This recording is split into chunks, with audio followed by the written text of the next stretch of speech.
Hello friends, welcome to Johnny's Cartoons. இன்னைக்கு நம்ம Naruto Shippuden level episode 269 தாங்க பார்க்க போறோம். எபிசோட் பார்த்தா வேற லெவல்ல இருக்குன்னு சொல்லியானோ சொல்ல பார்த்தா வீடியோக்குள்ள டைரக்டா என்ட்ரி ஆயிக்கலாம்.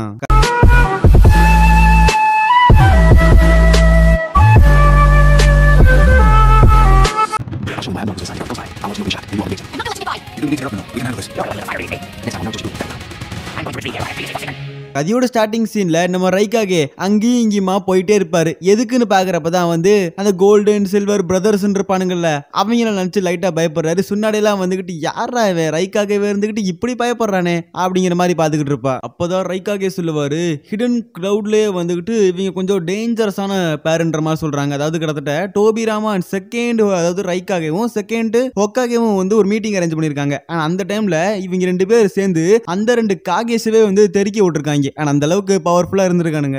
இப்பதான் சுன்னாடிக்கே புரியுது இந்த மாதிரி இந்த இன்சிடென்ட் முன்னாடி நடந்திருக்குன்றது அவளுக்கு தெரியும். பட் யாரு பண்ணது அப்படின்றதான் தெரியாது. ஆனா அதையும் தாண்டி டோபிராமா சாவர நிலைமைக்கு போயிட்டானா அந்த ஒரு ஃபைட்ல என்ன பண்ணிருப்பாங்க அப்படின்னா அந்த நைன் டெயில்ஸை பிடிக்க ட்ரை பண்ணிருப்பாங்க. ஆனா அந்த டைம்ல அந்த ரெண்டு பிரதர்ஸ் வயிற்றுக்குள்ள போயிருப்பாங்க. போயிட்டு நைன் டெயில்ஸவே அவ்வளவு அக்கிரமம் பண்ணிட்டாங்க. ஆனா அதையும் தாண்டி இவங்கள்ட்ட இந்த மாதிரி டூல்ஸ் அப்படிங்கிற மாதிரிலாம் நம்ம சுன்னாடி சொல்லியிருப்பாங்க. அதாவது அந்த ஒரு சேஜ் ஆஃப் சிக்ஸ் பேத்தோட டூல்ஸ். ஆனா அதெல்லாம் உண்மை அப்படின்னு சொல்லி கேட்கறப்ப ரைக்காகவே ஒரு மேட்டரை சொல்லுவார். அதாவது அந்த சேஜ் ஆஃப் சிக்ஸ் பேத்தோட டூலை பயன்படுத்தணும் அப்படின்னா எக்ஸ்பென்சிவ், அதாவது ரொம்ப அதிகமான லெவல்லையும் சக்கரா தேவைப்படுது. அண்ட் இந்த கீன்காக்கு பிரதர்ஸ்க்கு எப்படிரா அப்படி இருக்குன்னு பாக்குறப்பதான் நைன் டெயில்ஸோட சக்கரா இருக்குல்ல அதை யூஸ் பண்ணி இந்த சேஜ் ஆஃப் சிக்ஸ் பேத்தோட டூல்ஸை பயன்படுத்துறானுங்க. நைன் டெயில்ஸவே சும்மா வளர்னு போட்டு தாக்கி இருக்கானுங்க. அண்ட் இப்படிப்பட்ட சூழ்நிலை வார்ல எல்லாம் இறங்கிட்டாங்கன்னா என்ன பண்ணுவாங்க ஏது பண்ணுவாங்கன்னு ரைக்காகே லைட்டா பயம் வந்துருச்சு. அண்ட் அந்த வார் நடக்கிற இடத்த காட்டுறாங்க. சும்மா ஒவ்வொருத்தனும் டாரு மர அடிச்சுக்கிட்டு இருப்பாங்க. ஆனா அந்த சமயத்துல டருவி தான் கீன்காக்கு பிரதர்ஸ்க்கு எதிராக நின்றுட்டு இருப்பான். அண்ட் எங்களை பத்தி தெரியாம தான் நீ முன்னாடி நிக்கிற அப்படிங்கிற மாதிரி நம்ம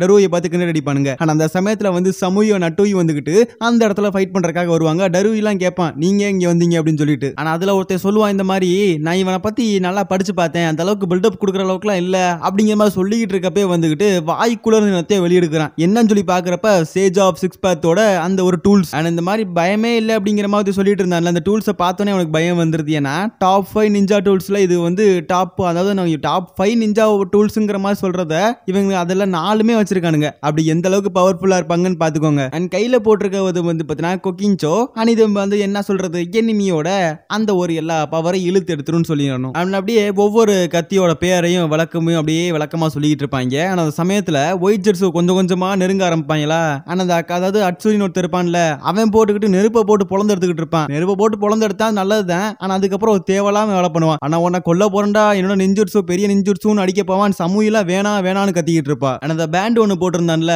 அவன் ஃபர்ஸ்ட் அட்டை, அதாவது அட்சியோ அடிப்பான். ஆனா அதுக்கப்புறம் சாமியோ போலப்பு, அதாவது அவனையும் அடிச்சு போடுவாளுங்க. ஆனா அதையும் தாண்டி கடைசியில டருவி வருவான். கண் அவன் என்ன கடைசியில எஸ்கேப் ஆயிருவான். ஆனா இந்த சமயத்துல சமூக அட்சுயி மாட்டிக்குவாங்க. ஆனா அது மாட்டிட்டாலும் பரவாயில்ல, இவங்க என்னமும் வாய் பேசிக்கிட்டு இருப்பாங்க. அந்த சமயத்துல இவன் என்ன பண்ணுவான் அப்படின்னா அவனோட சோலை ஃபர்ஸ்ட் எக்ஸ்ட்ராக்ட் பண்ணுவான். வெளியே எடுத்ததுக்கு அப்புறம் ஒரு கத்தி எடுத்து அதை வெட்டிடுவான். அதை அப்படியே காத்த பறந்துகிட்டு இருக்கும் பானை யூஸ் பண்ணி பிடிச்சிருவானுங்க. உடனே அட்சுயிலாம் என்னமோ நிறைய விஷயங்கள் பண்ணீங்களே ஒண்ணுமே வேலைக்காகலையாங்கிற மாதிரி சொல்லிட்டு இருக்கவும் சமீவ் டக்குன்னு வாயை பொத்திடுவா. எதுக்கு அப்படின்னு சொல்லி டருவிக்கே ஒன்னும் புரியல. ஆனா அப்பதான் சமூக எக்ஸ்பிளைன் பண்ணுவான், இந்த மாதிரி இது ஒரு சாபக்குறியும் அதுக்கப்புறம் சீலிங் ஜெட்ஸும் கலந்த மாதிரி ஒரு விஷயம். ஆனா என்ன அப்படின்ற மாதிரி பாக்குறப்ப நம்ம சின்ன அனௌன்ஸ் பண்ணிருப்போம். ஆனா அந்த வேர்டு தான் இங்க சாபக்குறி. கிட்டத்தட்ட அந்த வேர்டு அவங்க மரணக்குரிய அதை குறிப்பா எடுத்துக்கிட்டு என்ன பண்ணுவானுங்க, நம்மளோட சோலை எக்ஸ்ட்ராக்ட் பண்ணி வச்சிருக்காங்க. அந்த ஒரு வேர்டை மட்டும் நம்ம தப்பி தவறியோ சொல்லிட்டோம் அப்படின்னா கண்டிப்பா நம்மளோட சாவை தடுக்க முடியாது. பரவாயில்ல, எங்களை பத்தி நீங்க நிறைய தெரிஞ்சு வச்சிருக்கீங்கன்னு சொல்லி இந்த இடத்துல கின்காக்கு பிரதர்ஸ் பாராட்டவும்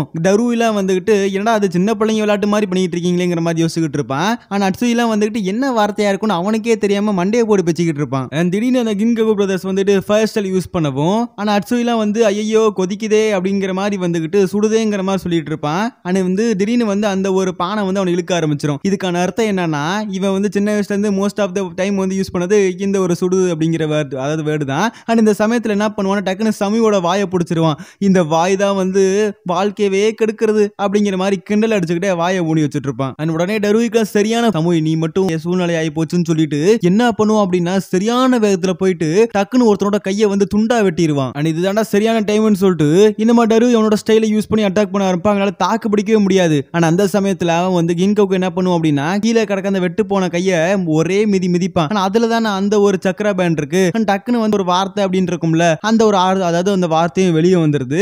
அண்ட் இந்த சமயத்துல வந்துகிட்டு சமு தானா போயிட்டு அந்த பானைக்குள்ள அதாவது சீல் ஆகிக்கிறா. அண்ட் டருவிக்கு ஒண்ணுமே புரியல. இந்த மாதிரி எப்படி அவனை வந்து சமுயை உள்ள பிடிச்சிருத்தானுங்க, நான் தான் அவதான் எதுவுமே பேசவே இல்லை அப்படிங்கிற மாதிரி யோசிக்கிறப்ப டக்குன்னு வந்து டருவியோட அந்த ஒரு வேர்டையும் பிடிச்சி வெட்டிடுறானுங்க. அண்ட் டருவியோட வந்துட்டு வேர்டு என்னன்னு பாக்குறப்ப அவனே கண்டுபிடிச்சிருவான், மொக்க அப்படிங்கிறது. அதுதான் அந்த கத்தியில எழுதிருக்கும். நம்ம மட்டும் அதை பயன்படுத்தக்கூடாதுங்கிற மாதிரி வந்து வெறியோட இருந்தாலும் கூட எப்படி சமு வந்து ஒரு வார்த்தை கூட சொல்லாம உள்ள போனா அப்படிங்கறது ஒரு சைடு வந்து அவனுக்கு ரொம்ப குழப்பமா இருக்கு. ஆனா அப்பதான் டருவி ஒரு விஷயத்தை கண்டுபிடிக்கிறான். ரொம்ப நேரம் நம்ம பேசாம இருந்தாலும் கூட வந்து இந்த ஒரு விஷயம் நம்மளே வந்து எடுத்து சீல் பண்ணிடுவோம் அப்படிங்கறத கண்டுபிடிக்கவும் அவனுங்க பாராட்டுவானுங்க. இது வரைக்கும் யாருமே இந்த ஒரு விஷயத்தை கண்டுபிடிச்சது கிடையாது, நீ தான் ஃபர்ஸ்ட் டைம் கண்டுபிடிச்சிருக்க அப்படிங்கிறப்பதான் இன்னொரு விஷயம் அப்படிங்கிற மாதிரி சொல்லுவான். உடனே டருவி ஒரு விஷயத்தை பத்தி யோசிச்சு பார்ப்பான். அதாவது ரைகாகேக்கு வந்து இவன் கூட பாடிகார்டு இருந்தப்பதான் வந்து அந்த ரைகாகேயோட கை போயிருக்கும். ஆனா அந்த சமயத்துல வந்து அவனோட கையை பத்தி அவ்வளவு கவலைப்பட்டிருக்க மாட்டான் ரைகாகே. உடனே என்னோட கைக்கு பதிலா இன்னொரு கை இருக்குங்கிற மாதிரி ரைகாகே சொல்லவும் அது யாருங்கிற மாதிரி டருவி கேட்பான். அது நீ தாண்டா அப்படிங்கிற மாதிரி ரைகாகே சொல்லவும் இந்த மாதிரி எம்எல்ஏ வந்து நான் ரைக்கையும் வந்துட்டு அந்த ஒரு சீலிங் ஜுட்ஸு உள்ள இழுக்க ஆரம்பிச்சிரும். அவனுக்கு ஒண்ணுமே புரியாது எப்படிரா அப்படிங்கிறப்பதான் அவனுக்கே வந்து தோணுது. அதாவது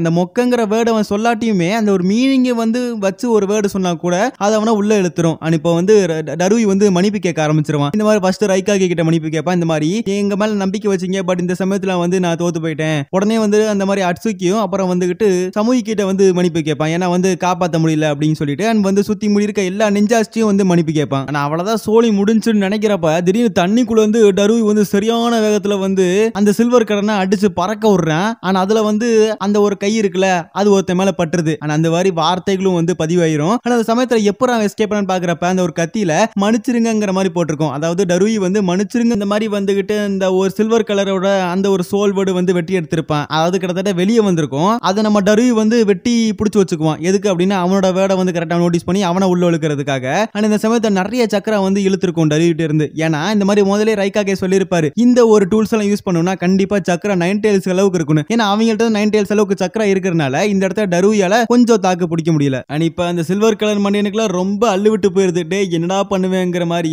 உடனே கின்காகு என்ன காப்பாத்துறாங்கிற மாதிரி சொல்லவும் டக்குன்னு உள்ள பிடிச்சு இழுத்துரும். அண்ட் இந்த மாதிரி எதுனால அப்படின்ற மாதிரி பாக்குறப்ப இவனோட வாழ்க்கையில அதிகமாக சொன்ன வார்த்தை கின்காகு அப்படிங்கிற காரணத்தினால உள்ள பிடிச்சு இழுத்துருது. ஆனா அவ்வளவுதான், ஒருத்தனோட சொல்லி முடிந்து அடுத்தவனை ஈஸியா தூக்கிடலாம்ல அப்படிங்கிற பட்சத்துல இன்னொருத்தனை தேடி பாக்குறப்ப அவனை பாக்குறப்ப திடீர்னு 9 டெயில்ஸோட பவரை வெளியே கொண்டு வந்துகிட்டு இருப்பான். கிட்டத்தட்ட 9 டெயில்ஸாவே பவரா யூஸ் பண்ணிட்டு இருப்பான். கடல்லாம் கொந்தளிக்க ஆரம்பிச்சிரும். ஆனா அந்த ஒரு கொந்தளிப்பே வந்து தாக்கு பிடிக்க முடியாம டருவி அங்கிட்டு இங்கிட்டு போயிட்டு இருப்பான். அண்ட் இந்த மாதிரி ஜஸ்ட் வாழை வச்சு மட்டும் தட்டி விடுவான். அங்க இருக்க நிறைய ஷினோபிஸ் வந்து பதறி அடிச்சு அப்படியே தெரிப்பானுங்க. ஆனா இந்த சமயத்துல டருவி பார்த்துட்டு மிரண்டுருவான். ஏன்னா கிட்டத்தட்ட 9 டெயில்ஸ் மாதிரி அந்த இடத்துல மாறி இருப்பான், கொஞ்சம் பல்ஜா இருப்பான், அவ்வளவுதான். அண்ட் இப்படிப்பட்ட ஒரு கண்டிஷனான ஒரு சிச்சுவேஷனை காட்டுறதோட இந்த எபிசோட முடிக்கிறாங்க. இந்த எபிசோட் எப்படி இருந்துச்சுன்னு சொல்லி மறக்காம கமெண்ட் செக்ஷன்ல சொல்லுங்க. ஓகே गाइस, நெக்ஸ்ட் எபிசோட்ல சந்திக்கலாம்.